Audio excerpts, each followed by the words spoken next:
बिस्मिल्लाहिर्रहमानिर्रहीम अस्सलामु अलैकुम वरहमतुल्लाहि वबरकातुहू। आज हम बना रहे हैं स्पैगेटी। अगर आपको हमारी वीडियो अच्छी लगे तो लाइक करें और हमारे चैनल को सब्सक्राइब करें। तो शुरू करते हैं। मैंने 2 अंडे लिए हैं। इनमें 1 टेबलस्पून गार्लिक चिली सॉस डालेंगे,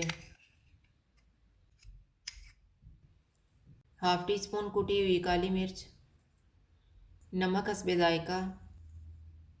इनको मिक्स करेंगे।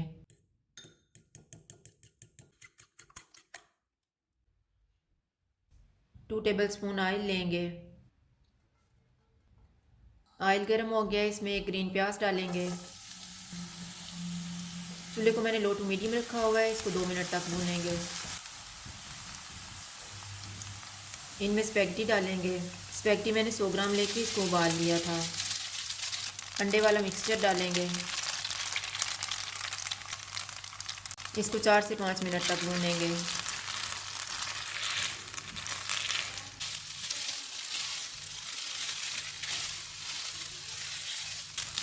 मैंने इनको 5 मिनट तक भूना है। अब हम चूल्हा बंद कर देते हैं और इनको डिश आउट कर लेते हैं। स्पैगेटी तैयार है। अगर आपको हमारी वीडियो अच्छी लगे तो लाइक करें और हमारे चैनल को सब्सक्राइब करें। शुक्रिया। अल्लाह हाफिज़।